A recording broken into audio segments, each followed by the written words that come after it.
Vamos lá, gente. Vamos aprender agora, né, sobre os caminhos dos elementos nos ecossistemas, né, ciclos biogeoquímicos. Como a matéria ela cicla dentro dos ecossistemas. Você já tem mais ou menos uma ideia de como isso acontece, porque a gente já viu, tivemos uma aula sobre fluxo de matéria e energia nos ecossistemas. Então, eu reforço a ideia de que para aprender bem os ciclos biogeoquímicos, a gente tem que entender como a matéria e a energia elas fluem nos ecossistemas. Então, de novo, as transformações de energia e a ciclagem dos elementos estão intimamente conectadas. Se eu oxido uma matéria, né, para gerar energia, elas estão realmente intimamente conectadas, né? Diferente da energia que é perdida em forma de calor, os elementos químicos permanecem na biosfera, onde ciclam continuamente entre os organismos e os ambientes físicos. Os organismos usam os compostos inorgânicos da crosta ou da atmosfera da Terra para sintetizar os compostos orgânicos.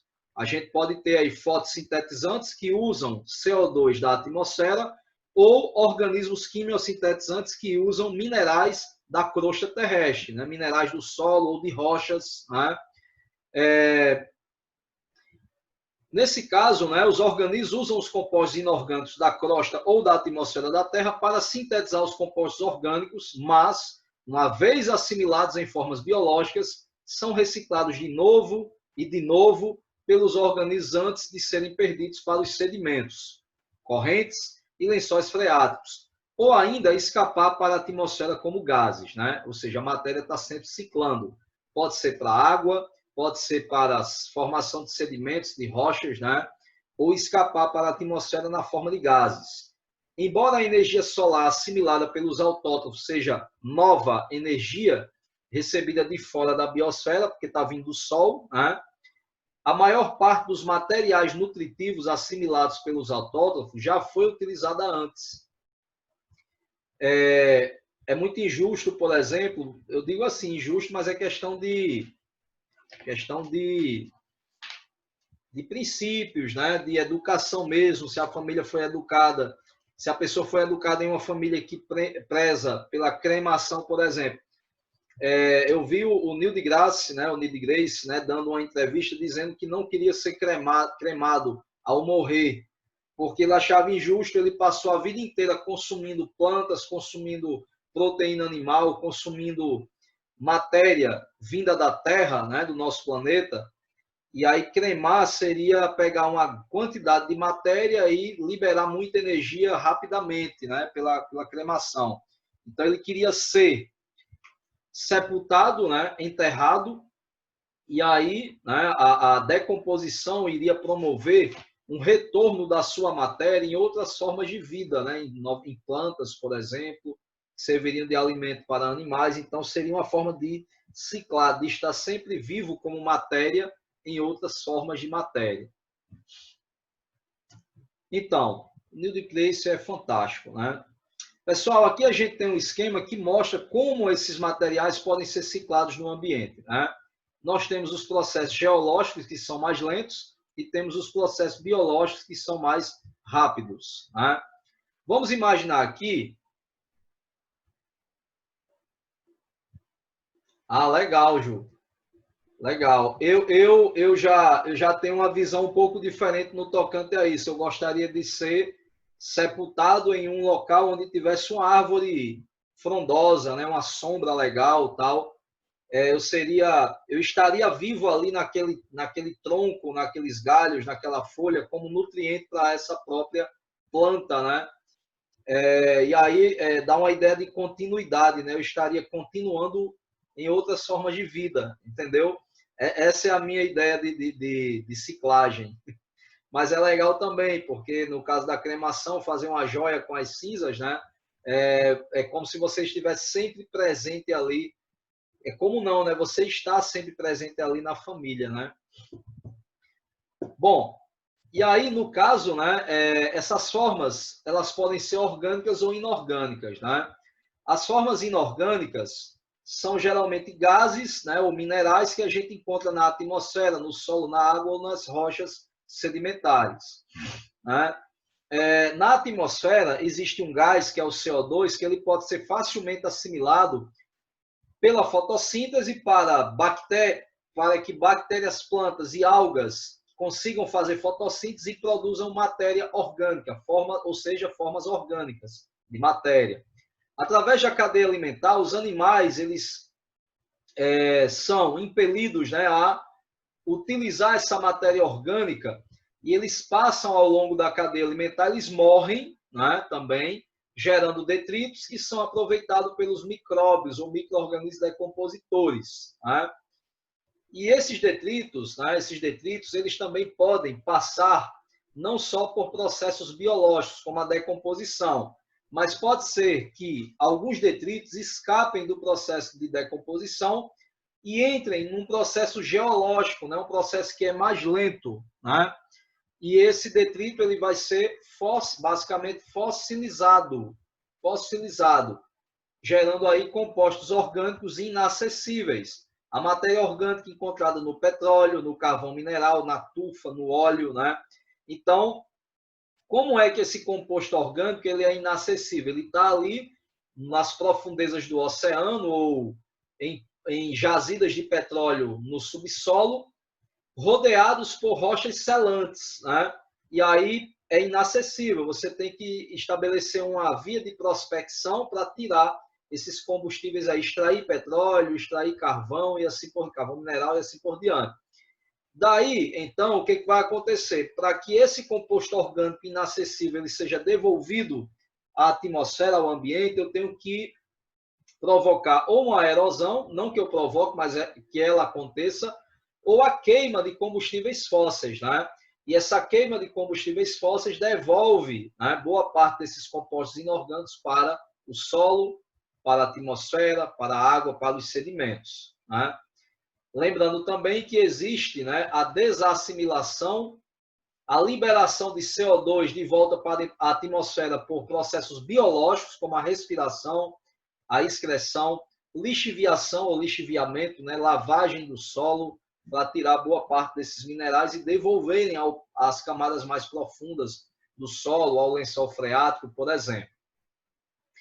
Existem, né, também, além de existirem compostos orgânicos inacessíveis, tem aqueles compostos inorgânicos também inacessíveis, como calcário, né, e vários minerais que ficam impregnados em rochas.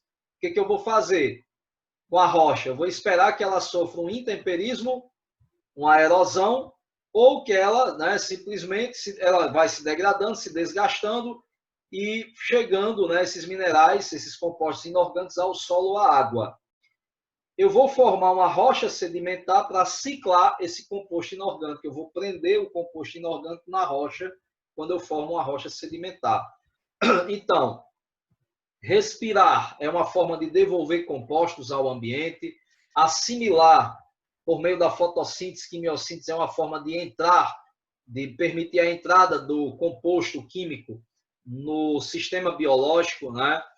A erosão, o intemperismo, a formação de rochas, a gênese das rochas está presente aí, gente, nos ciclos biogeoquímicos. É assim que a matéria cicla nos ecossistemas. Por meio de processos biológicos que são mais rápidos, por meio de processos geológicos que são mais lentos, mas também, né, por meio, levando-se em conta que existe matéria orgânica e também matéria inorgânica. Vamos começar com o primeiro ciclo, né? Esse ciclo aí já foi muito mais cobrado no Enem do que é cobrado hoje, né? Então, antigamente, né, nas primeiras edições do Enem, lá no finalzinho da década de 1990, o ciclo da água era muito cobrado. Depois, na história dos 21 anos de Enem, nós tivemos ciclo da água sendo muito cobrado em alguns anos. Depois tivemos ciclo do carbono, por causa do efeito estufa, né? Estava em alta na mídia, né? Muita gente falando sobre efeito estufa. Aí o Enem cobrou durante muito tempo ciclo do carbono, que o gás carbônico é um gás de efeito estufa, é o principal, que está em maior quantidade. Não é o pior, mas é o que está em maior quantidade. O que pode fazê-lo o pior, né? Fazer dele o pior. Mas é impossível praticamente tirar o CO2 da atmosfera, né, gente? O que mais? Quando se falava em destruição da camada de ozônio, fomentou-se a contemplação do ciclo do oxigênio no Enem. Então, ciclo da água foi o primeiro mais cobrado, depois ciclo do carbono foi muito cobrado, depois ciclo do oxigênio. Hoje, né, existe a ideia dos sistemas agroflorestais, agricultura orgânica, né, o embate entre a agricultura orgânica e, por exemplo, o agronegócio, né? Então, isso fez a expansão das fronteiras agrícolas, isso fez com que as pessoas elas tivessem uma preocupação maior com o alimento, né? Que elas estão consumindo. Se é um alimento saudável, se é de qualidade, até que ponto aquele alimento ele interfere no ambiente, né? Na dinâmica ambiental. E devido a essa discussão ter sido suscitada, o ciclo que ultimamente vem mais caindo no Enem, vem caindo mais no Enem, foi isso que eu quis dizer, é o ciclo do nitrogênio. Isso não quer dizer que a gente não precise estudar os demais, mas vamos estudar todos eles com a ênfase maior no ciclo do nitrogênio, beleza? Vamos lá. Ciclo hidrológico ou ciclo da água. O ciclo da água é basicamente um modelo físico de como os elementos ciclam no ecossistema, porque você tem muita interferência da temperatura e mudanças de estados físicos da água para entender como é que o processo acontece, né? A água proporciona um modelo físico de ciclagem de elementos nos ecossistemas. Falar de ciclo da água ou qualquer outro ciclo e não falar, por exemplo, de fotossíntese e respiração é deixar a desejar, porque a fotossíntese e a respiração celular aeróbica fazem parte da dinâmica da ciclagem de alguns nutrientes, de alguns elementos, de algumas substâncias nos ecossistemas.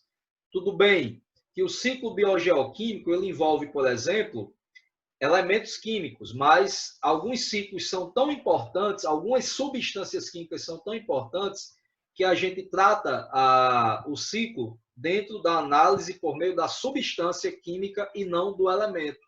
É o caso da água, que é uma substância muito importante e que atua de forma cíclica na natureza. Quando as pessoas falam a água do planeta vai acabar, é uma informação que deve ser bem apreciada, com cuidado. Por quê?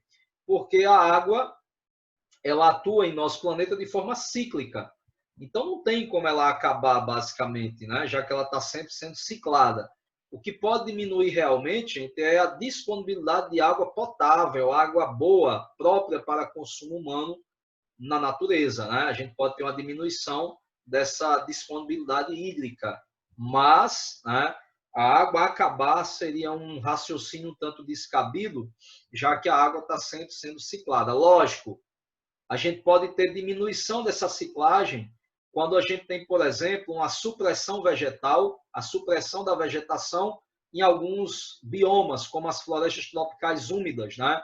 Nessas florestas tropicais úmidas, o que acontece? Quando você suprime boa parte da vegetação, você diminui o mecanismo de evapotranspiração e a formação dos rios aéreos ou rios voadores, né? Nesse caso, você teria aí uma diminuição da disponibilidade de água nesse ambiente. E aí as correntes de vento, as correntes de ar, quando elas levam boa parte desses ventos, dessas massas úmidas para outros ambientes, ela já não vai conseguir mais levar tantas massas úmidas. E aí você tem escassez de chuvas em determinados pontos do continente, né?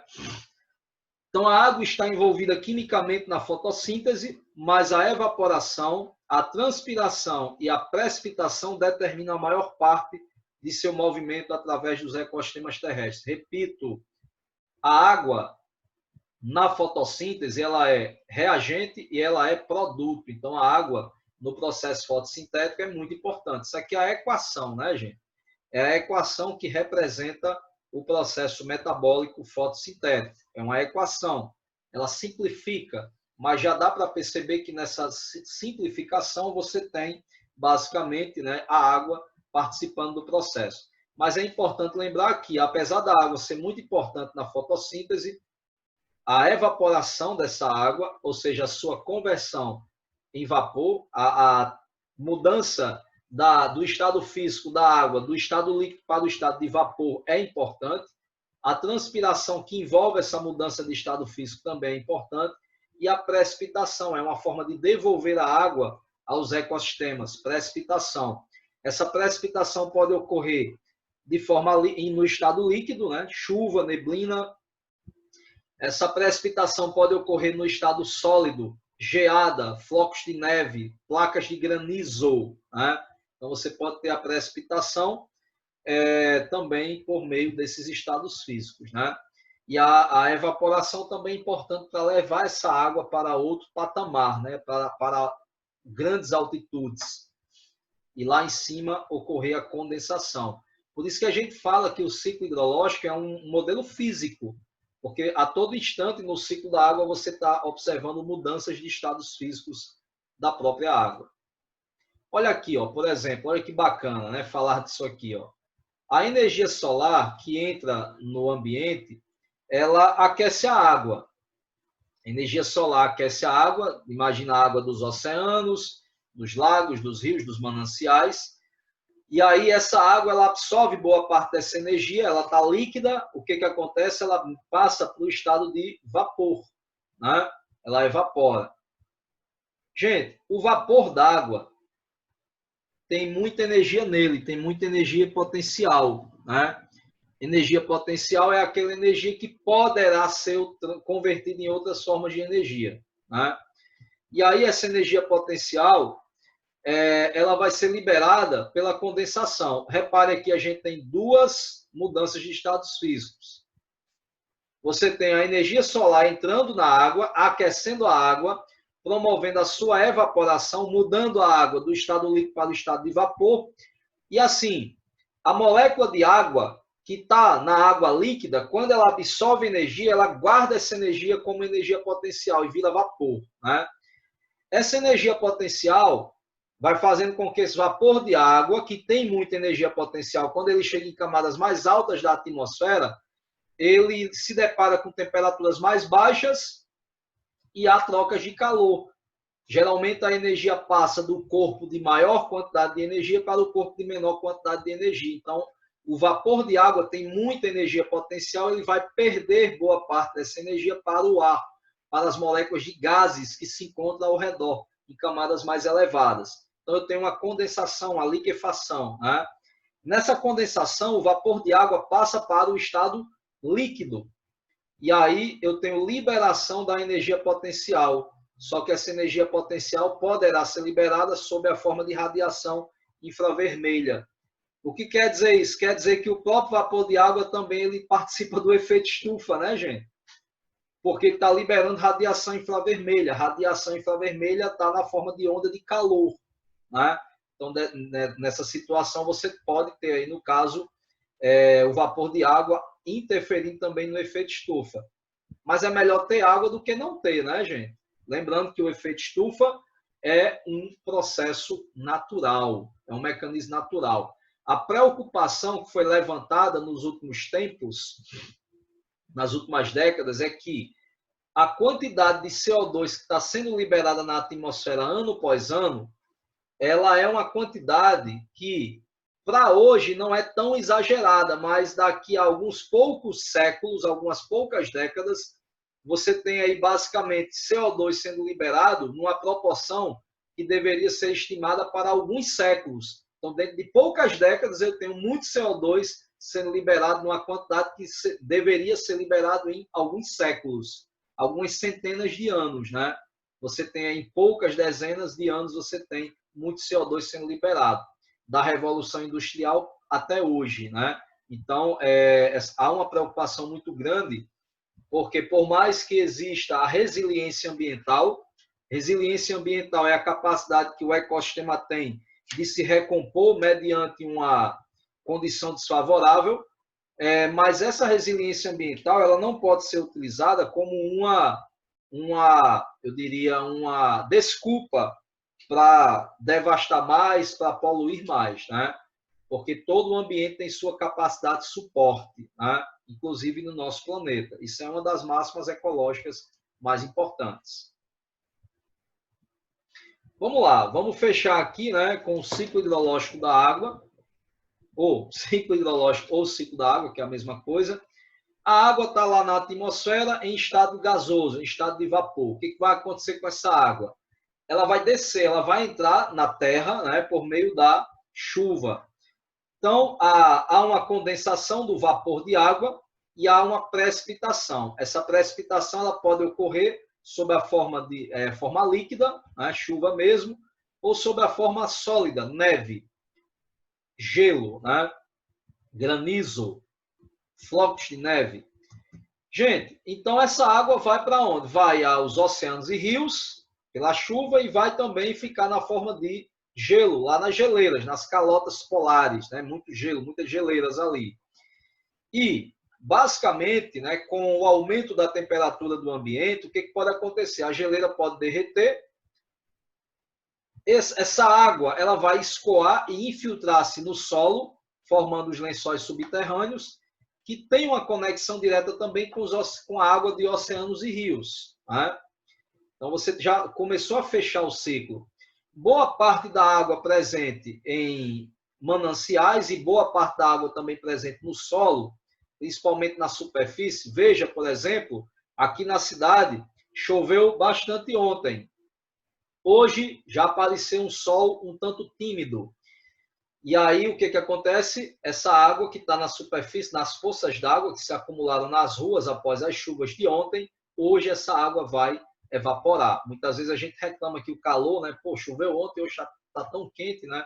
Essa evaporação acontecendo, né? Vapor d'água tem energia potencial, né, gente? Pode ter essa interferência, pode também chegar em um outro ambiente e liberar radiação infravermelha. Então, o que vai acontecer com essa água que está nos mananciais? Ela vai evaporar. Ela vai evaporar. Quando ela evapora, essa água vai para a atmosfera, mas na forma gasosa, no estado gasoso. A água que está presente nos solos, ela pode ser absorvida pela raiz de plantas, pelas raízes de plantas. Ela pode ser ingerida ao longo da cadeia alimentar, né? E esses organismos, eles podem liberar, devolver essa água por meio da respiração aeróbica, por meio da transpiração e, no caso dos animais, também por meio da excreção, né? Pela eliminação de resíduos, né? Urina, por exemplo, que libera muita água no ambiente. Então, você tem aí, né, o ciclo hidrológico mostrando como a água entra nos ecossistemas e também como ela sai. Percebam que tem uma parte da água que entra ou sai dos ecossistemas sem a participação dos seres vivos. E tem uma parte da água que é utilizada nos ecossistemas pelas plantas, pelas algas ou por bactérias fotossintéticas, né? Ou seja, tem uma parte da água que entra ou sai dos ambientes, dos ecossistemas, com a utilização, com a participação de seres vivos.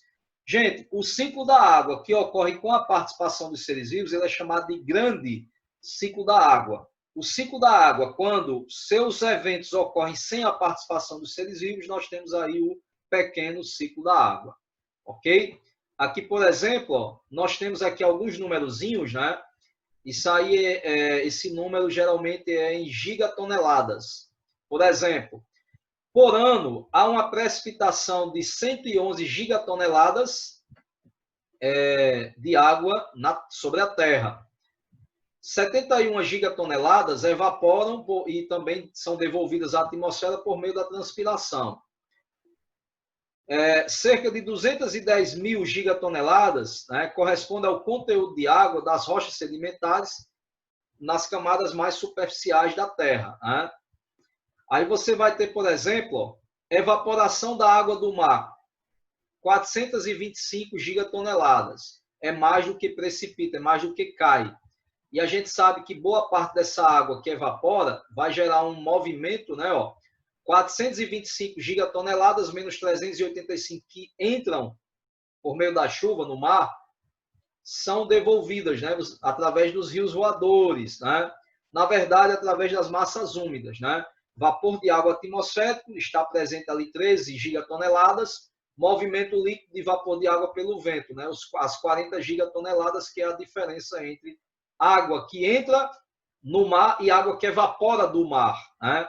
Temos também o escoamento superficial, toda aquela sorte de nutrientes que vão sendo tomados ali pelo escoamento, né? Lavagem do solo, lixiviação, água nos aquíferos, né? Presentes lá nos lençóis subterrâneos. E aí, ó, de novo, 40 gigatoneladas representa a diferença entre a precipitação e a evapotranspiração em massa continental, em área de solo. A água que entra pela chuva e a água que é devolvida por meio da transpiração, né? Conteúdo de água nos oceanos, 1.380.000 gigatoneladas. É água de margem, ainda bem, né? Nosso planeta tem muita água. Beleza? Então, com isso, né, a gente fecha, né, o ciclo hidrológico e vamos agora trabalhar com os demais, né, ciclos biogeoquímicos, com os demais ciclos da matéria.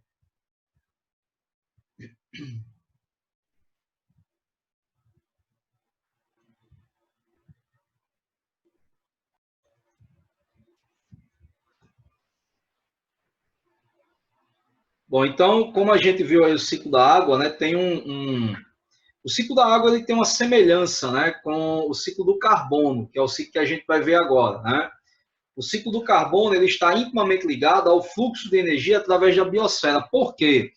Basicamente, boa parte da energia que entra nos ecossistemas, ela é captada pelos organismos fotossintetizantes para que se faça a fotossíntese. E aí, a fonte de carbono mais utilizada na fotossíntese e também na quimiossíntese é o CO2.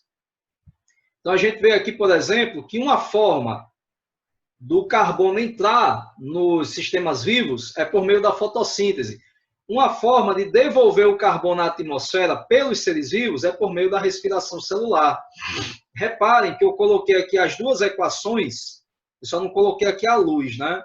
Mas eu coloquei aqui duas equações que representam, né, a ciclagem do carbono na natureza, por meio de seres vivos, porque também existem outras formas de o carbono entrar na natureza, no ambiente, no ecossistema, e formas de ele também sair sem necessariamente utilizar organismos vivos. Então, a gente vai falar um pouquinho sobre isso a partir de agora. O ciclo do carbono se assemelha ao ciclo da água, no sentido de que a energia que vem do Sol é a sua força motriz. O ciclo do carbono é, no entanto, muito mais complexo devido às várias reações químicas pelas quais o carbono passa. E a gente vai ver algumas delas aqui. Por exemplo, para começar, vamos falar aqui do CO2 quando ele se dissolve na água, né, gente? Quando o CO2 se dissolve na água, basicamente o que vai acontecer? CO2 e água vão formar um ácido chamado ácido carbônico. O ácido carbônico ele é considerado um ácido fraco. Um ácido fraco que ou ele sofre decomposição, né? O H2CO3, ácido carbônico, ou ele é decomposto novamente em água e CO2, ou ele simplesmente pode sofrer uma decomposição liberando o quê? Íons H+, e outro íon, né? Que é o ânion bicarbonato, HCO3-. Esse ânion bicarbonato, ele pode muito bem também sofrer decomposição. Quando ele é decomposto, ele libera H+, mais o ânion carbonato, CO3, 2-, né? CO3, 2-. Só que reparem que esse processo pode ser que ele esteja acontecendo no ambiente aquático. E naquele ambiente aquático, a gente pode ter muitas rochas no oceano ali, calcárias. Muitas rochas que liberam cálcio. E aí eu posso ter esse carbonato reagindo com quem? Esse carbonato, CO3, 2-, né? Ele pode estar reagindo com quem? Com íons cálcio, presentes lá nas rochas calcárias que existem no mar, por exemplo. Né? Porque também podemos encontrar rochas calcárias em ambientes não marinhos, né? Em ambientes terrestres. E aí o que vai acontecer aqui? Ó, a gente pode formar um composto chamado carbonato de cálcio, que aí ele pode estar presente na parede celular de muitas algas, na parede celular de algumas plantas, no esqueleto de alguns animais a gente pode encontrar o carbonato de cálcio. Um esqueleto não tão rígido, né, gente? Porque, na verdade, corais tem um esqueleto formado por carbonato de cálcio. O ser humano, o esqueleto dele é formado muito mais por fosfato de cálcio do que carbonato de cálcio. Então, isso mostra que o elemento carbono ele também pode estar presente em estruturas rígidas presentes nos seres vivos. Né? Então, é importante lembrar disso aí, ok? Então, a gente tem aqui algumas algas pétreas, né? Ó, algas pétreas. Isso é muito importante na história natural da Terra, né? Porque, basicamente, ó, a gente olha, por exemplo, para essa imagem, para essa encosta aqui, você vê, por exemplo, camadas brancas e camadas escuras, né? Camadas pretas. Essas camadas pretas pode ser que aí eu tenha tido, digamos, muita matéria orgânica sofrendo decomposição, muito carbono que foi se depositando. E essas camadas mais claras podem indicar uma possível glaciação.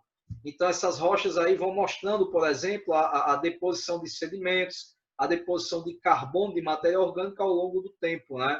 O carbono ele faz parte da história natural da Terra.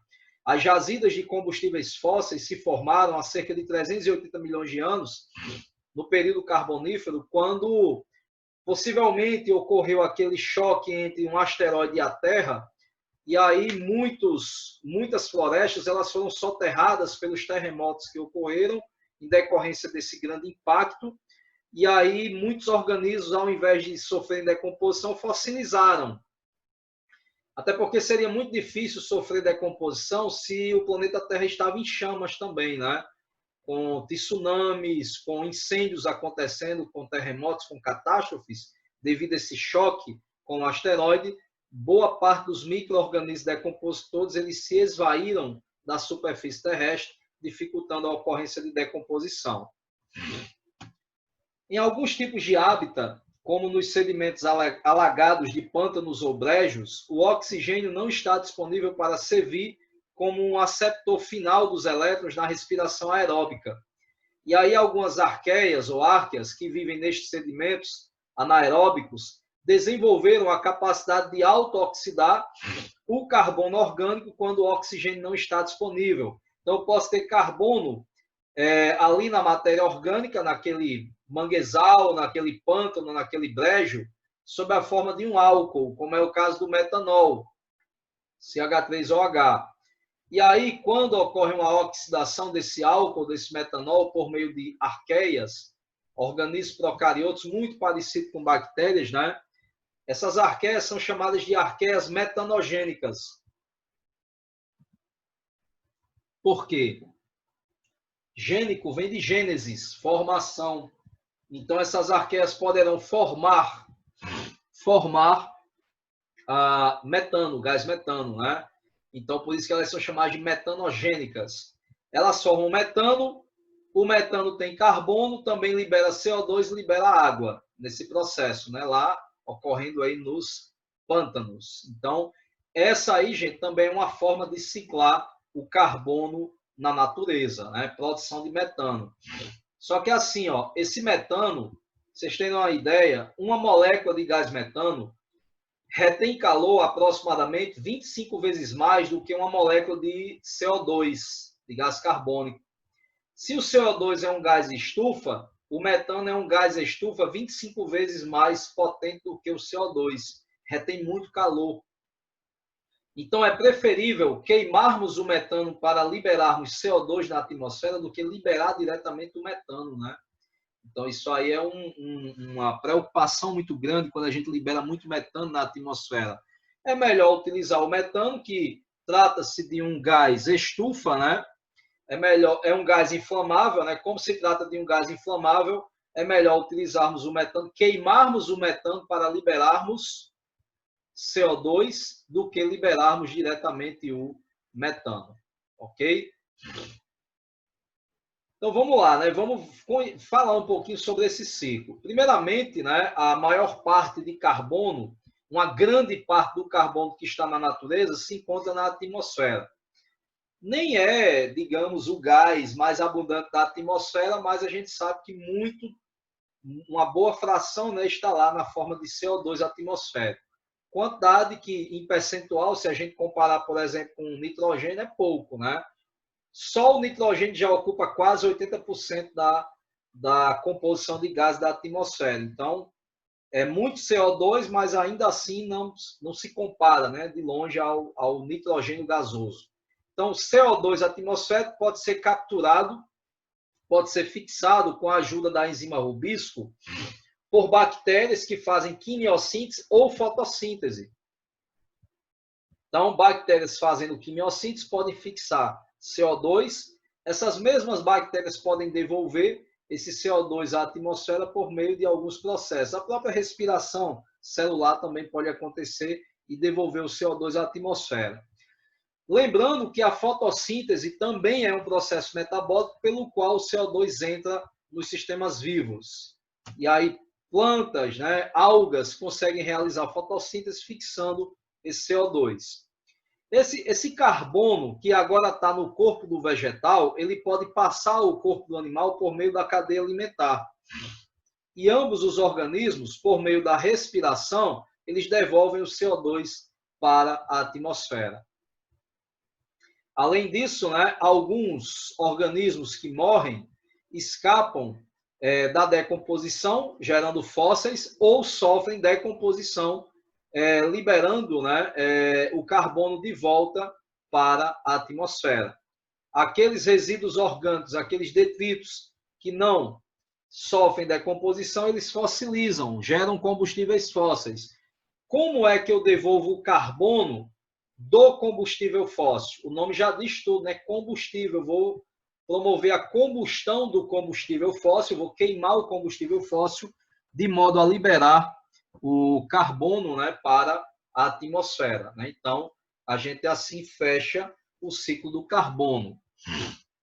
Tenho também aquele esqueminha bacana, né, que mostra as gigatoneladas de carbono, ó, e aí você tem a participação de muito organismo interessante, ó.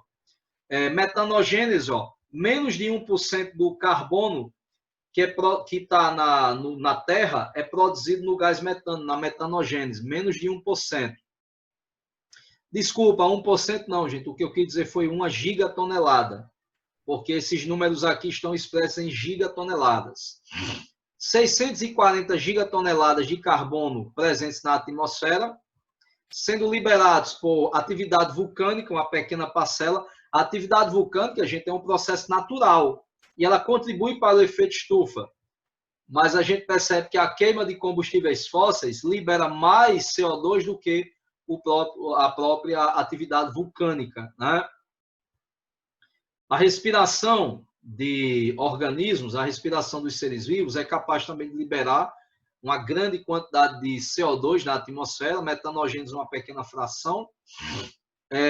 Temos trocas diretas com o ambiente, né, 84 gigatoneladas. O CO2 que se encontra dissolvido também na água, né? Você tem uma grande quantidade de CO2 dissolvido nos oceanos, na água, atmosférico também.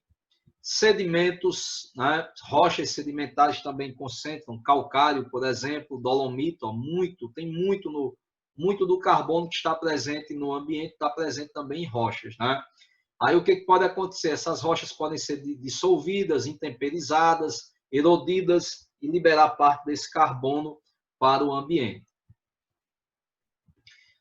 Bom, sempre se fala, né, sobre as concentrações de CO2 atmosférico e a sua relação com o efeito estufa. Então, eu gostaria de expor um dado.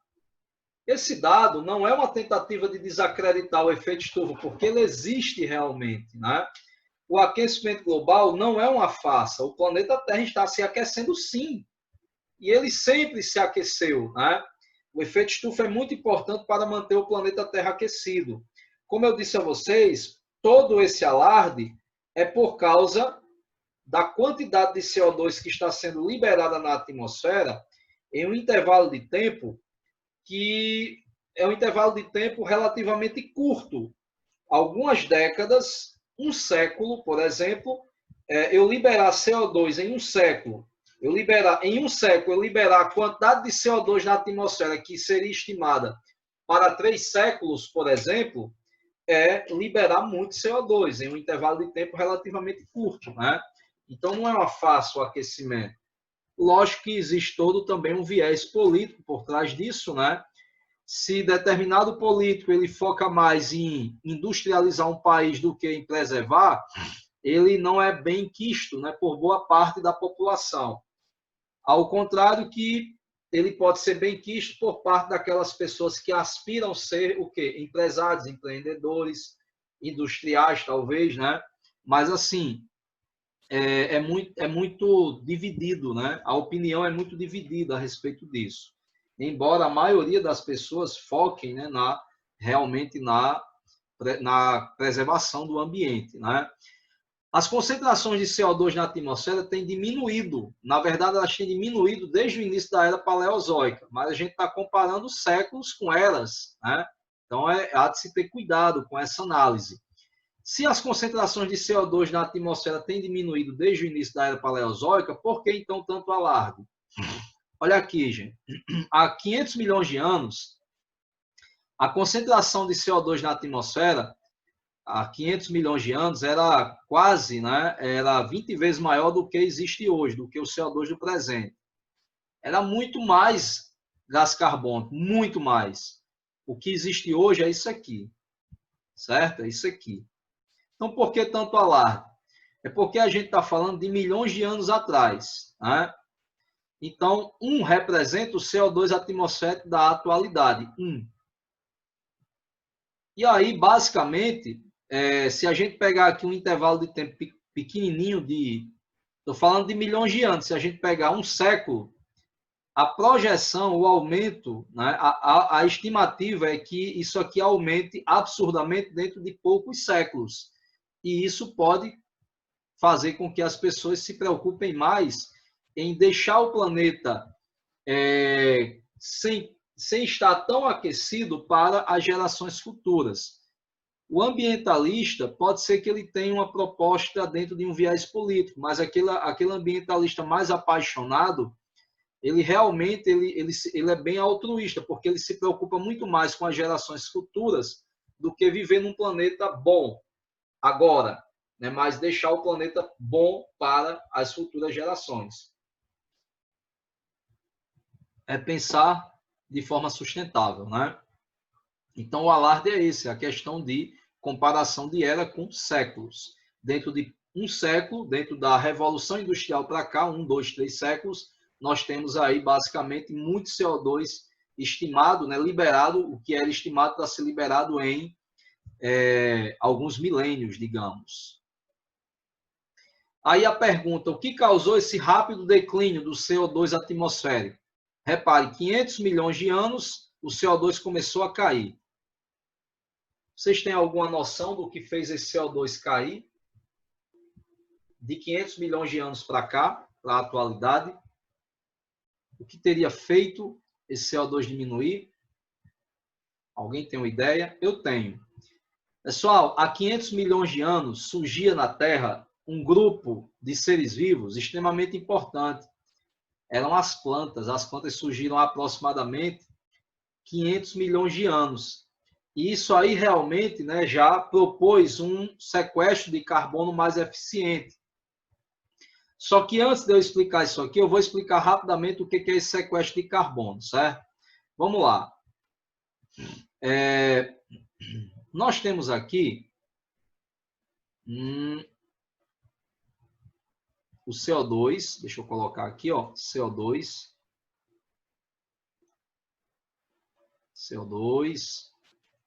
mais água. Eu vou usar a equação antiga, que é mais prática, mas a gente sabe que tem uma equação moderna, né, da fotossíntese.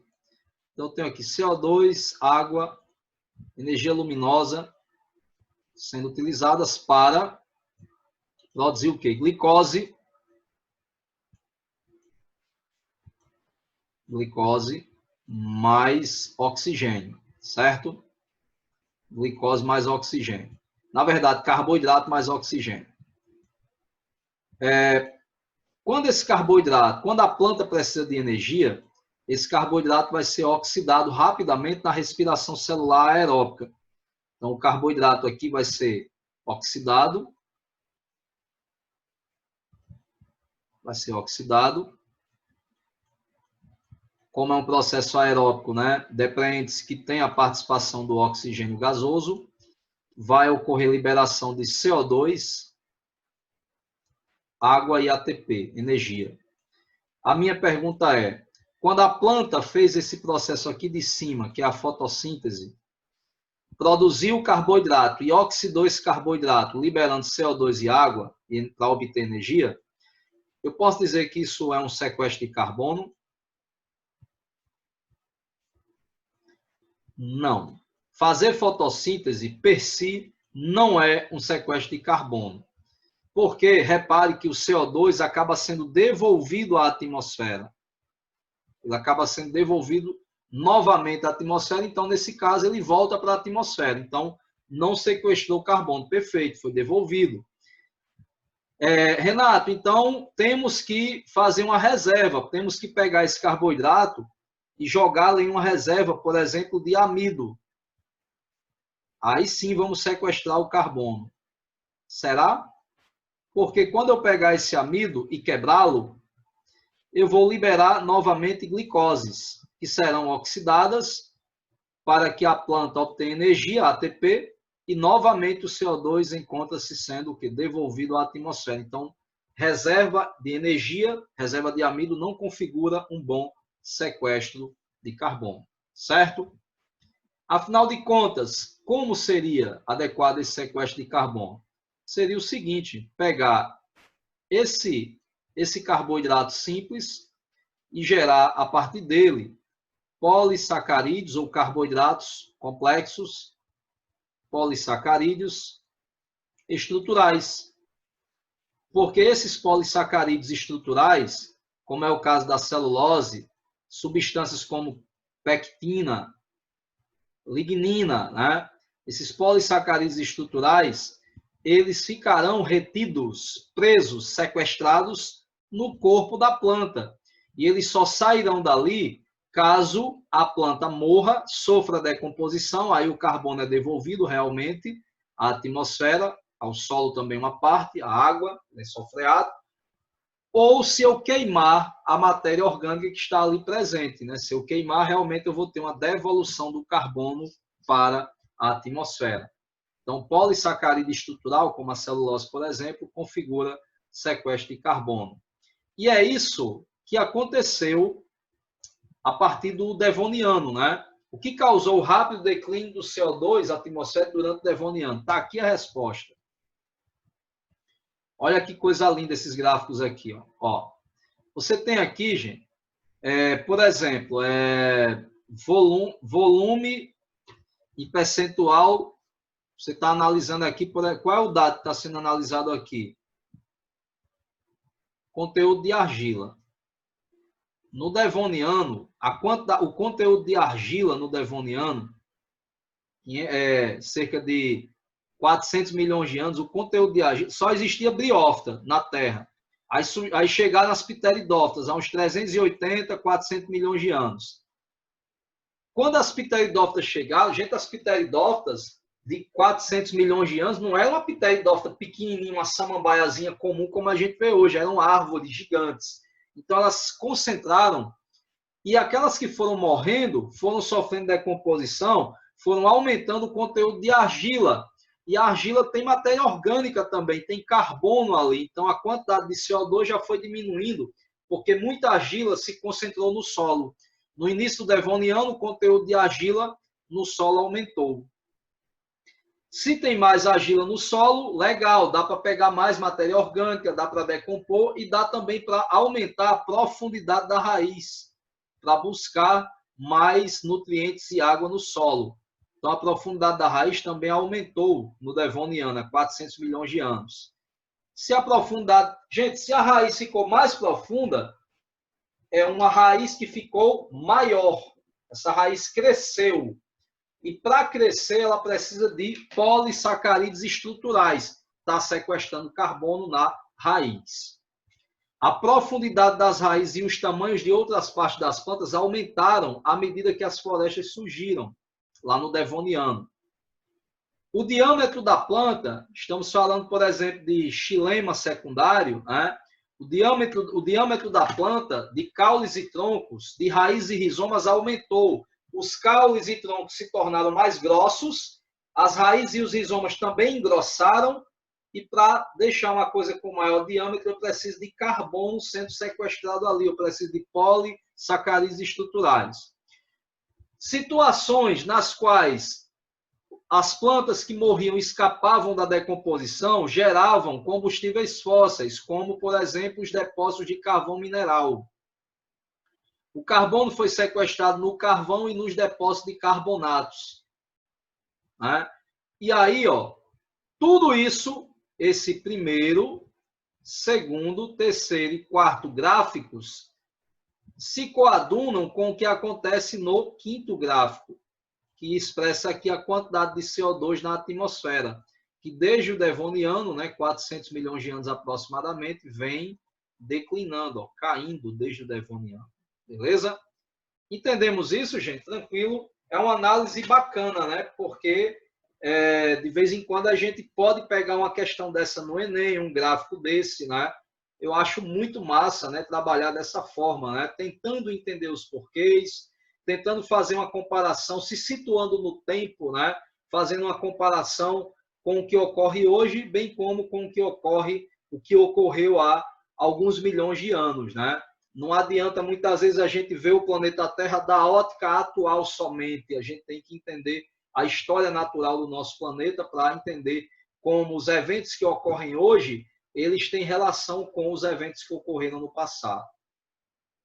Então, fechamos aí, né, o ciclo do carbono. Vamos começar a trabalhar com o ciclo do oxigênio.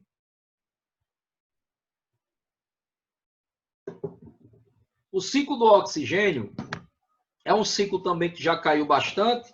Ele tem uma relação interessante com a destruição da camada de ozônio, porque o elemento químico O, oxigênio, né, ele é o elemento que também está presente na composição do ozônio, né, que é o O3. E aí esse ciclo do oxigênio, ele é acoplado ao ciclo do carbono e também ao ciclo da água. Por isso que geralmente, né, eu começo a trabalhar ciclos biogeoquímicos com esses três ciclos. Eu falo do ciclo da água, eu falo do ciclo do carbono e em seguida eu coloco o oxigênio para entendermos os dois anteriores, entendermos melhor.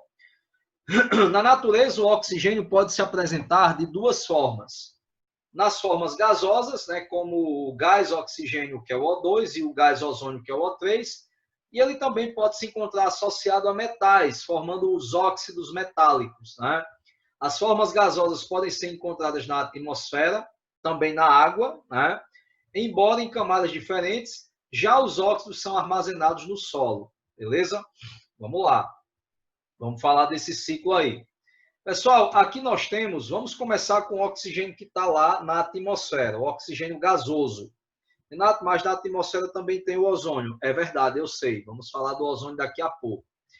Esse oxigênio atmosférico ele pode ser captado pelos seres vivos para a realização da respiração celular aeróbica. O gás oxigênio, gente, ele é o aceptor final da respiração aeróbica, né? Lá na última etapa, na fosforilação oxidativa. Que tem uma parte da fosforilação oxidativa, que é o processo geral, que é a cadeia respiratória. É uma CTE. CTE, cadeia transportadora de elétrons ou cadeia de transferência de elétrons.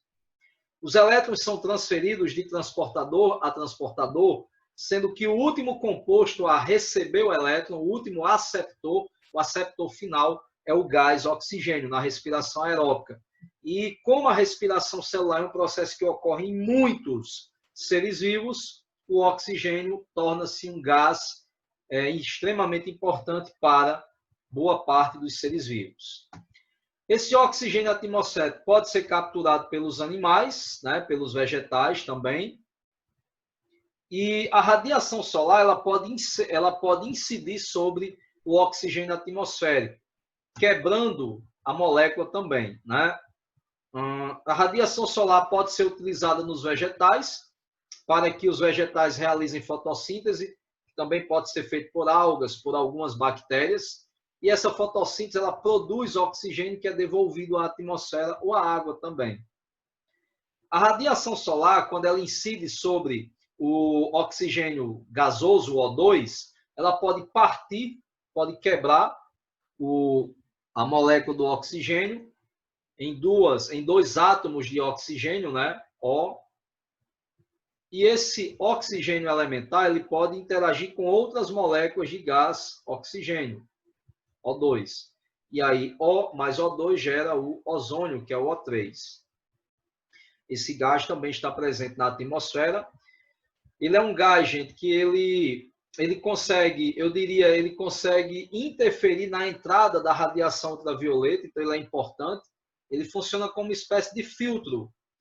Ele não bloqueia totalmente, mas ele dificulta a incidência da radiação ultravioleta na Terra. Isso é ruim, Renato, porque a Terra vai ficar muito fria se a radiação ultravioleta não penetrar. É verdade. Só que ele funciona como um filtro que retém o excesso da radiação ultravioleta que incide sobre a Terra. E aí, como essa camada ela pode ser desfeita. Por quê? Por uma questão de estabilidade atômica, por uma questão de interação entre os átomos de diferentes elementos, existem compostos que contêm cloro, por exemplo, os organoclorados. Existem compostos que contêm flúor, existem compostos que contêm carbono, os CFCs, né? CFC, são os clorofluorcarbonetos, que eles podem interagir muito bem com o oxigênio, dificultando a formação do ozônio. E aí a camada de ozônio ela fica meio que esburacada, né?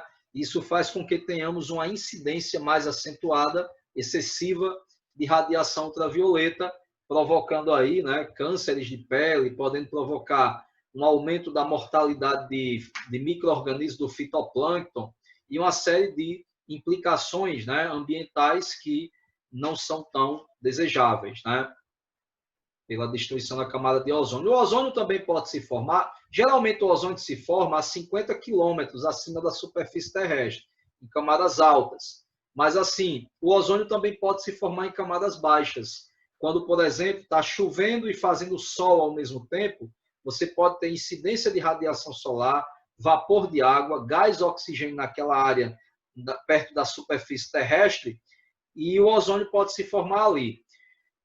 Foi descoberto que esse gás, quando ele é aspirado, ele é ruim para o sistema respiratório. É por isso que quando está chovendo e está fazendo sol, muita gente já coloca, né, a gola da camisa, né, no nariz para não aspirar aquele mormaço, digamos assim.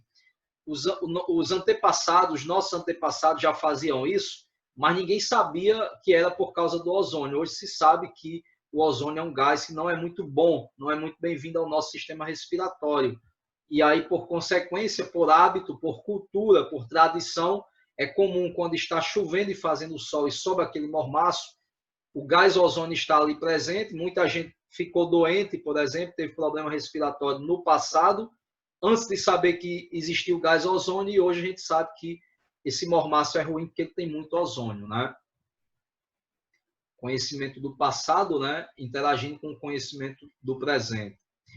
Pessoal, o oxigênio atmosférico ele também pode se incorporar a metais no solo, formando os óxidos metálicos no solo, e esses óxidos metálicos eles podem ser absorvidos pelas raízes de plantas, né, devolvendo aí boa parte desse oxigênio para as plantas, e as plantas devolvem ao ambiente por meio da fotossíntese.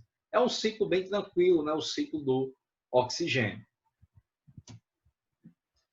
Existem algumas rochas sedimentares, né, que abrigam alguns elementos importantes, que geralmente é importante a gente lembrar da presença desses elementos no ambiente. Por exemplo, o fósforo. O fósforo é um tipo de elemento químico que geralmente não se vê nos livros de biologia quando se estuda os ciclos biogeoquímicos. Um livro, o normal, o comum é você ver ciclo da água, ciclo do carbono, ciclo do oxigênio, e ciclo do nitrogênio. Acabou. Esses 4, água, carbono, oxigênio e nitrogênio, 4 ciclos.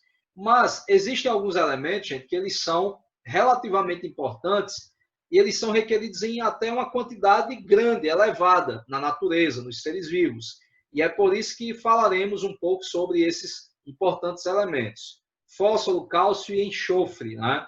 Vamos falar um pouquinho a respeito deles. Eu vou finalizar aqui o tempo da aula para começar um tempo novo para não ficar quebrado, porque faltam aí uns 4 minutos para o final dessa aula. A gente volta já.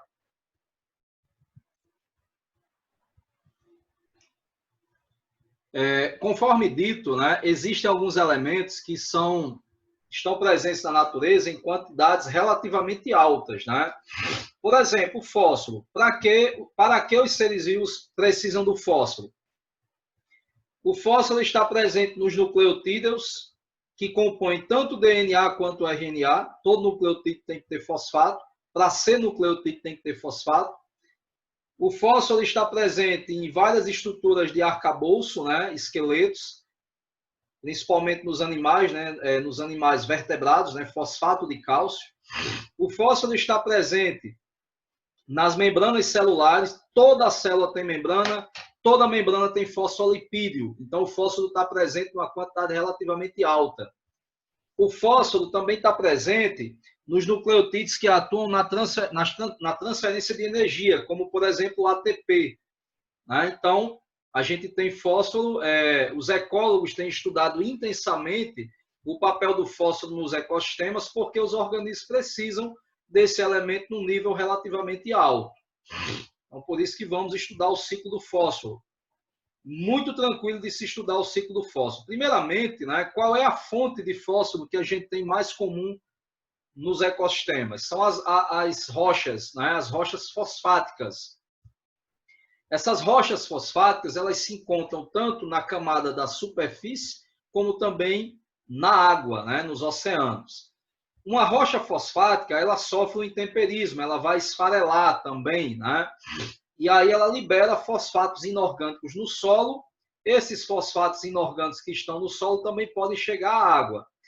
A rocha fosfática, ela pode sofrer sedimentação e erosão, formando massas líquidas, né? Misturando aí os fosfatos inorgânicos com a água. E aí boa parte dessas massas líquidas, que são ricas em fosfato, são absorvidas por bactérias, muitas delas quimiosintetizantes, por autótrofos. As plantas também obtêm fósforo mineralizado, né, diretamente do solo, por meio das raízes. Esse fósforo ele vai sendo passado ao longo da cadeia alimentar. Esses organismos que se alimentam de compostos, uns se alimentam dos outros, os autótrofos buscam o fósforo no solo, eles morrem. Quando eles morrem, né, eles sofrem decomposição.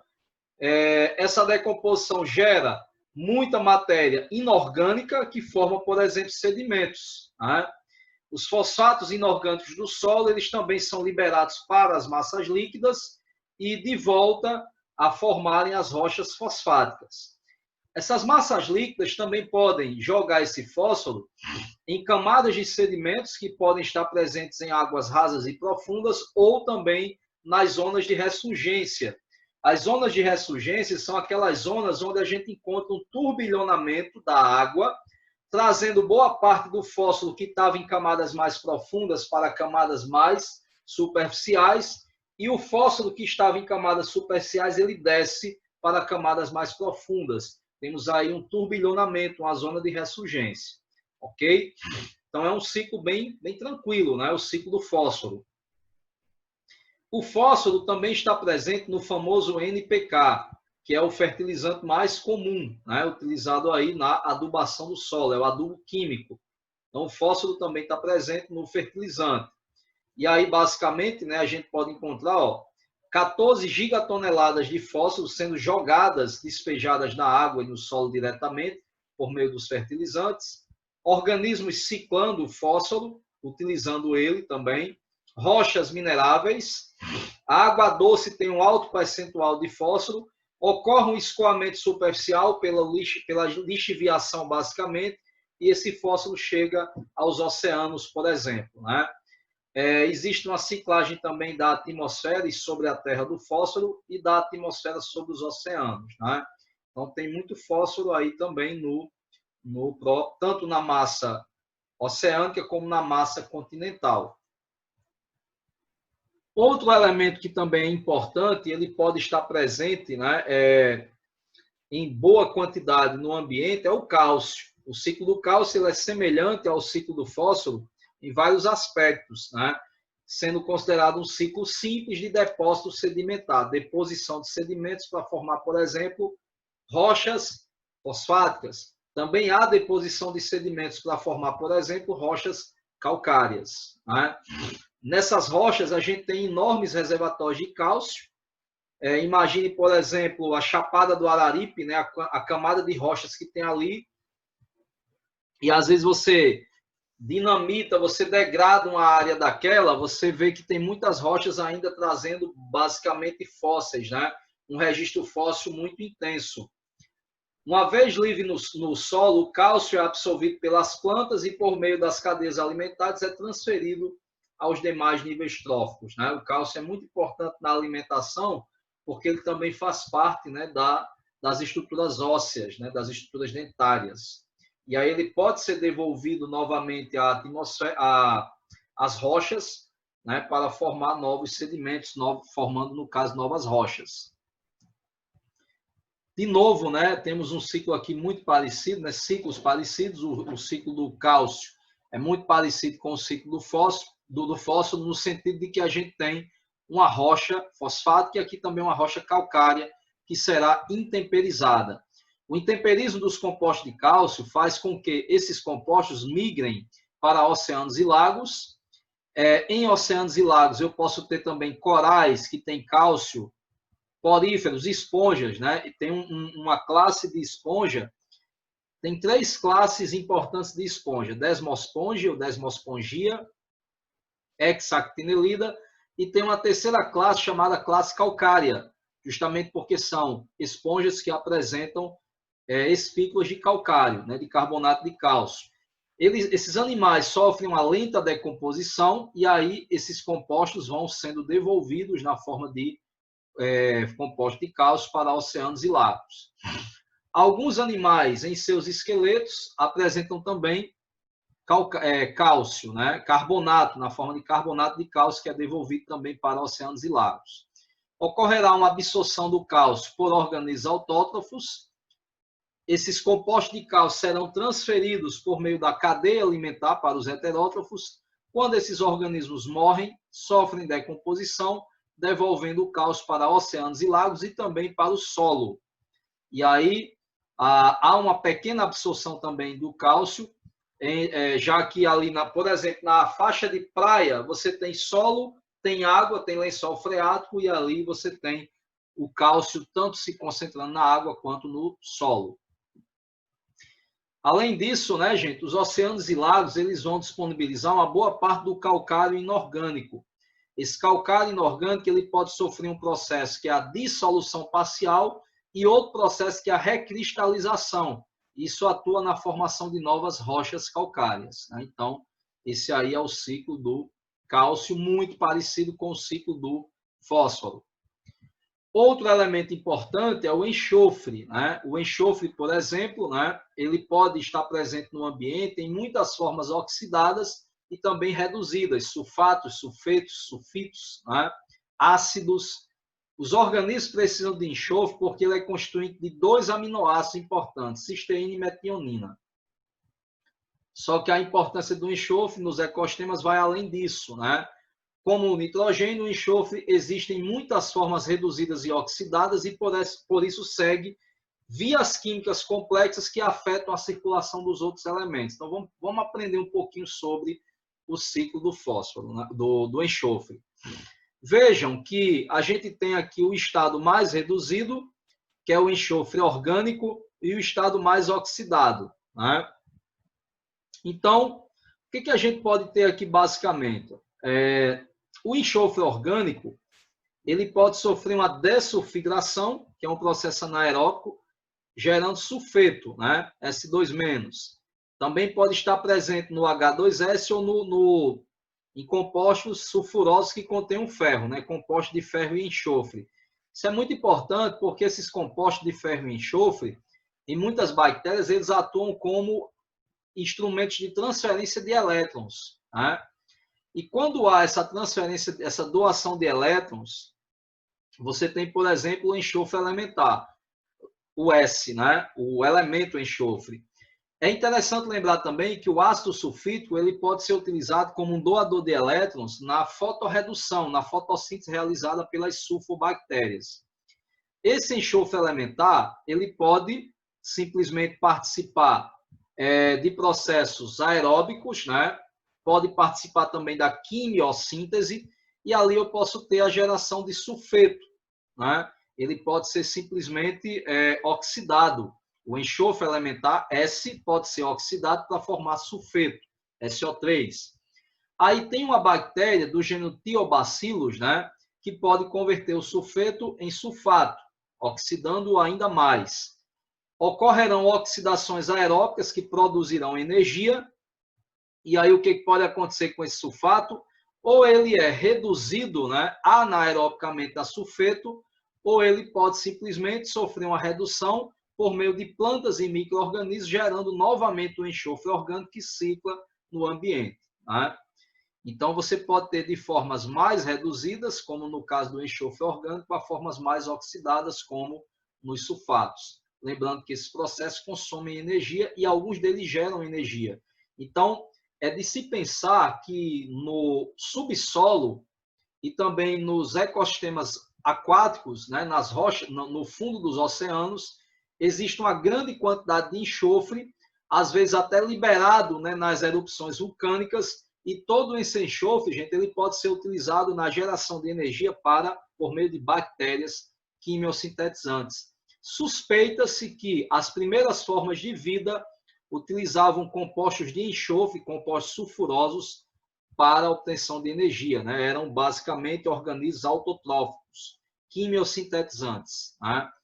E isso aí é o que tenta explicar, justificar a chamada hipótese autotrófica, né? A hipótese que explica que os primeiros seres vivos da Terra eram, na verdade, organismos autotróficos. O enxofre também, gente, se encontra nos combustíveis fósseis, né? Quando a gente compra um óleo diesel, um óleo para motor, a gente vai um óleo lubrificante, né, para as peças do veículo, aí a gente vê lá, né, principalmente nos postos da Petrobras, a linha S10, a linha S20 e assim por diante. Esse S representa basicamente a fração de enxofre que tem naquele óleo. Isso aí, dentro da perspectiva ambiental, é interessante saber porque quando o óleo ele tem uma baixa fração de enxofre, ele é menos poluente. Por quê, gente? Porque esse enxofre que é liberado na atmosfera, ele muitas vezes ele pode provocar o quê? Ele pode provocar chuvas ácidas, né? O enxofre é liberado, reage com a água, a umidade do ar e forma, por exemplo, ácido sulfúrico, que é precipitado, caracterizando chuvas ácidas, né? As chuvas ácidas elas podem provocar o aumento da acidificação da água dos mares, lagos, ela pode provocar mortalidade de fitoplâncton. A chuva ácida, né? Quando ela é uma chuva bem ácida mesmo, ela pode corroer, pode causar um intemperismo no mármore, no concreto, alterando a fachada de prédio, monumentos na área urbana. Ela pode provocar problemas de pele, a chuva ácida. Ela pode provocar esterilização de solos que eram férteis, né? Então, é algo preocupante nessa liberação de enxofre. E aí tem um combustível, que é o carvão mineral, que ele tem uma fração de enxofre muito alta. Você olhar aqui, por exemplo, isso aqui é uma jazida de carvão mineral, se eu não me engano, essa imagem é na Europa.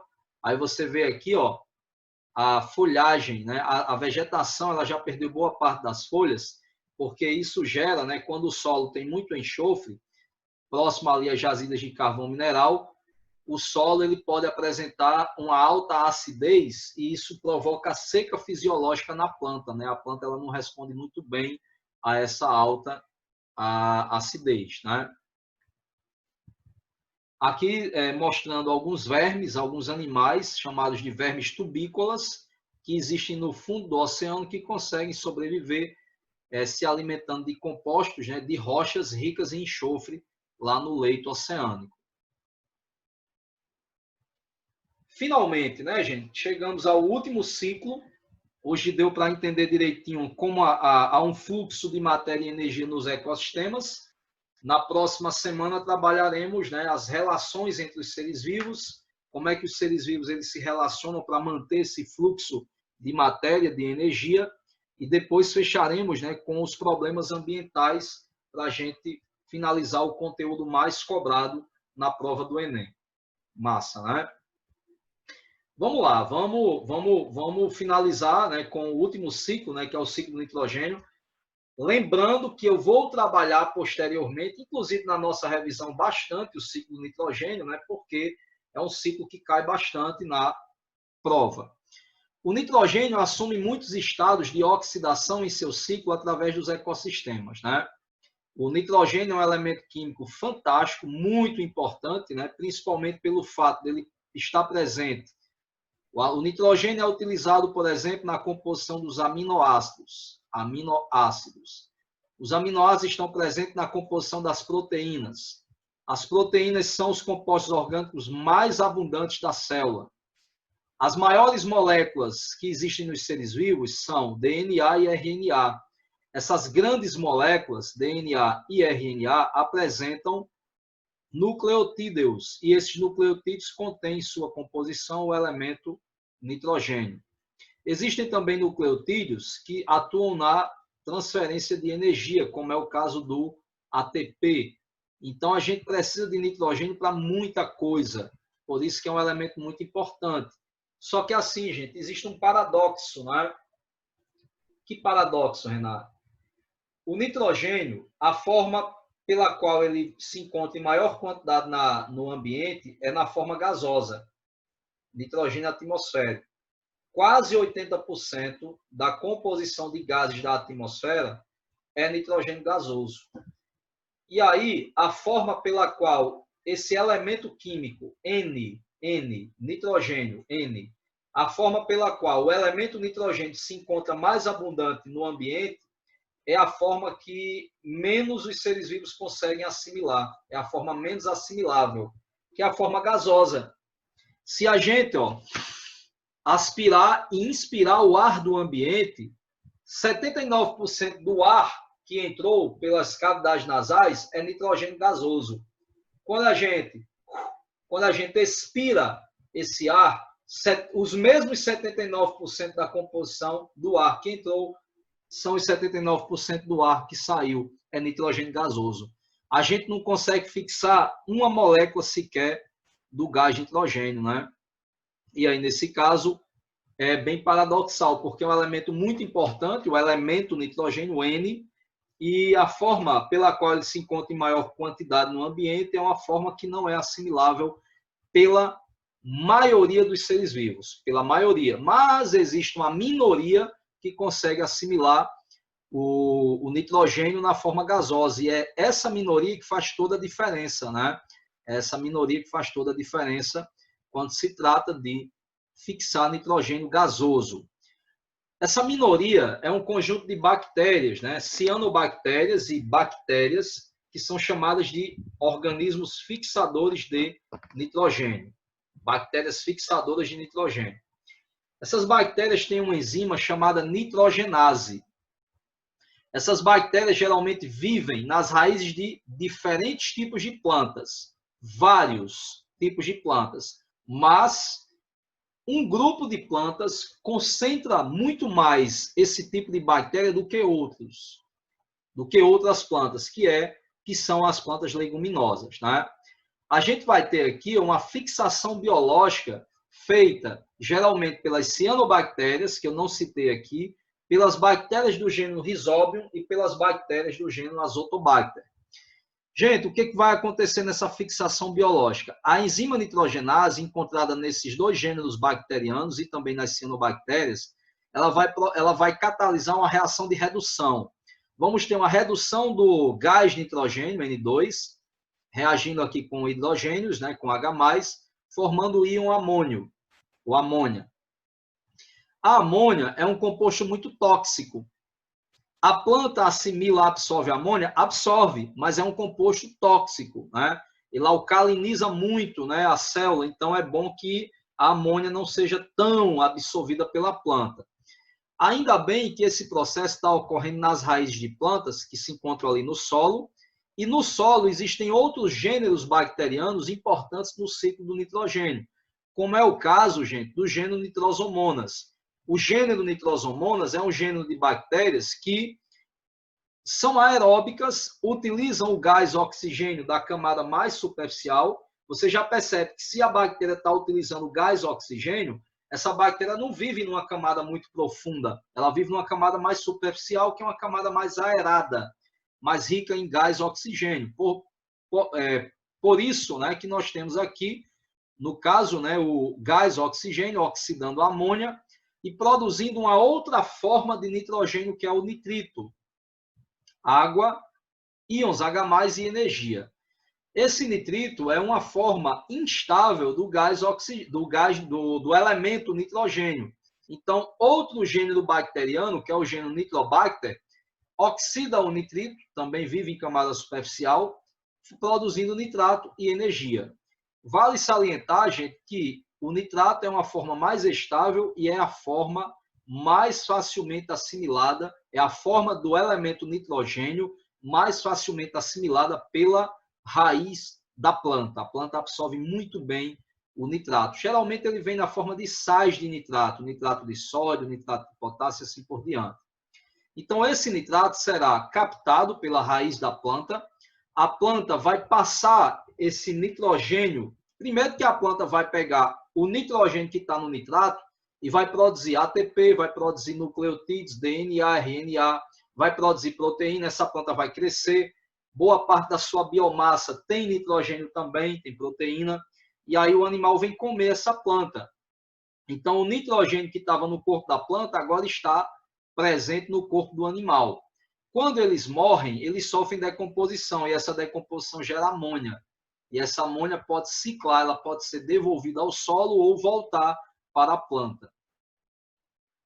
Gente, o que também pode acontecer é que o nitrato ele segue dois caminhos. Ou ele vai por meio da cadeia alimentar, a assimilação pela raiz da planta, vai ser assimilado pela raiz da planta, ou esse nitrato ele vai se depositando no solo e vai chegando em camadas mais profundas, camadas não tão oxigenadas, não tão aeradas.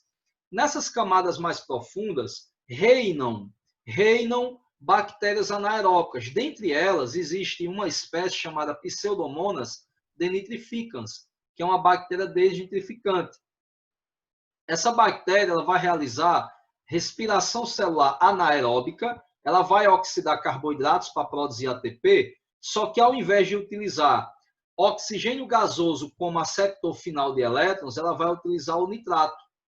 Essa bactéria pega o nitrato para utilizar como aceptor final de elétrons para produzir, para oxidar o carboidrato, produzir CO2, água, ATP e outra forma de nitrogênio, que é o nitrogênio gasoso. Pergunto-lhes, essa bactéria é boa para a planta? Pseudomonas denitrificans? O que vocês acham? Uma bactéria boa para a planta? Ela não é. Por que ela não é boa para a planta? Porque ela transforma, né, uma forma de nitrogênio, que é o nitrato, que é facilmente assimilada pela planta, em uma forma de nitrogênio que não é assimilada pela planta, que é o gás nitrogênio. E aí, basicamente, esse nitrogênio gasoso é devolvido à atmosfera em um processo que nós chamamos de desnitrificação. Vou até nomear aqui os processos. Vamos rabiscar um pouquinho. Aqui nós temos a fixação biológica. Depois nós temos a nitrosação.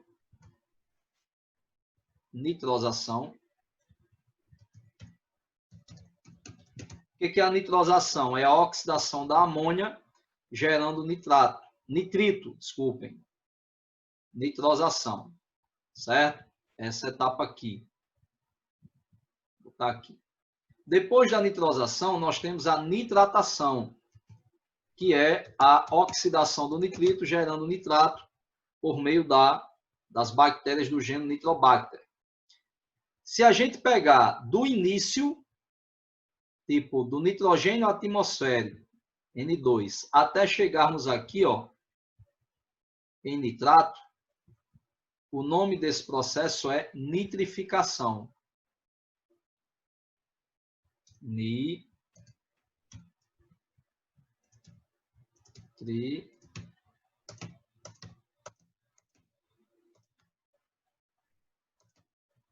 Nitrificação. É o nome desse processo aqui. Deixa eu mudar aqui a cor. Puxar para cá, ó.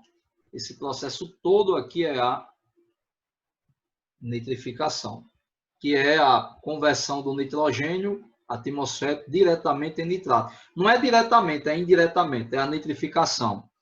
E aí esse outro processo aqui será chamado desnitrificação. Desnitrificação é esse processo aqui, a conversão do nitrogênio na forma de nitrato em nitrogênio atmosférico que é devolvido para a atmosfera.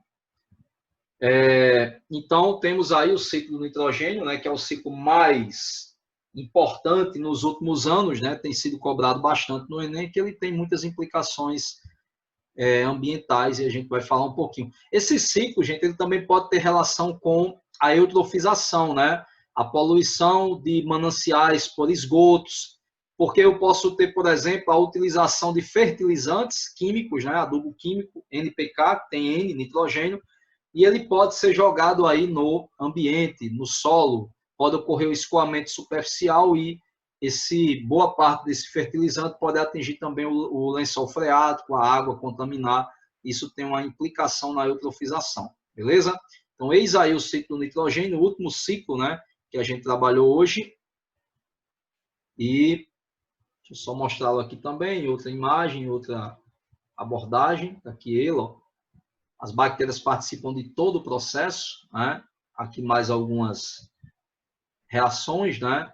As gigatoneladas, né? Que mostram aí como o ciclo do nitrogênio ele cicla, como o nitrogênio cicla no nosso planeta. Olha a importância aí, por exemplo, das leguminosas, né? Que apresentam essas estruturas inchadas, né? Essas túberas ou tubérculos ou nódulos nas raízes, né, que esses nódulos estão cheios de bactérias. Olha aqui, ó, colônias e mais colônias de bactérias fixadoras de nitrogênio estão dentro desses nódulos, promovendo a fixação do nitrogênio gasoso. Então, esse ciclo do nitrogênio ele é muito importante na agricultura, né? Por quê? Se eu sei que o nitrogênio é importante para o solo, né, o nitrato, por exemplo, eu posso empreender alguns métodos, algumas técnicas de cultivo para poder melhorar minha produtividade. Uma delas se chama rotação de culturas. A rotação de culturas consiste no cultivo de variedades de plantas leguminosas e não leguminosas em períodos alternados. Eu vou rotacionando. Eu vou plantar só feijão por um período, vou encher o solo de nitrogênio, porque feijão é leguminosa, tem muita bactéria que fixa nitrogênio, vai deixar o solo rico, e aí depois eu cultivo milho, que não deixa o solo tão rico em nitrogênio. Então, eu vou rotacionando as culturas. Só que aqui no Nordeste, por exemplo, principalmente em áreas de caatinga, não dá para rolar direto rotação de culturas, porque eu não posso confiar, o período chuvoso ele é tão curto, e muitas vezes as chuvas são irregulares, não aparece sempre chuva, tem período de estiagem longo, pode ter um período de estiagem longo, de muita seca, e eu não posso arriscar plantar feijão, colher o feijão para depois plantar milho. Eu realizo muito mais aqui as plantações consociadas. Eu faço um roçado, um partido de terra onde eu coloco uma fileira de milho e ao lado uma fileira de feijão. Eu vou misturando ali leguminosa com não leguminosa para ir repondo aos poucos os nutrientes do solo. Ainda posso fazer também a adubação verde, né? Eu posso, por exemplo, utilizar espécies que não sejam de importância econômica, mas que elas sejam leguminosas e consigam reciclar os nutrientes do solo. Feijão de porco, como o nome já diz, ser humano não come o feijão de porco. Manjerioba, né? Feijão de porco, manjerioba, clitória, feijão do mato. Tem alguns tipos de plantas leguminosas que a gente planta, não comemos essas plantas, mas elas atuam ali reciclando os nutrientes do solo. Isso é um adubo verde, né? Eu posso pegar até mesmo os restos de colheita e colocar ali para sofrer decomposição, para gerar um pouco de amônia. Aí a amônia é oxidada pela nitrosomonas e gera nitrito. O nitrito é oxidado pelas nitrobactérias e gera o nitrato. E aos poucos eu vou devolvendo o nitrogênio ao solo que eu preciso cultivar minhas variedades. Então, são técnicas, né, muito importantes e têm uma relação direta com o ciclo do nitrogênio. Beleza? Pessoal, obrigado, né, pela atenção de vocês na aula.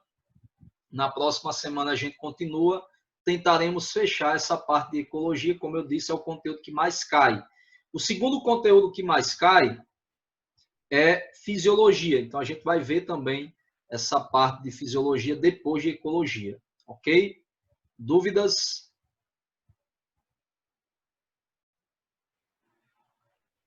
Valeu, gente. Eu que agradeço. Boa semana e bom fim de semana para vocês. E a gente se vê na quinta. Um abraço. Tchauzinho.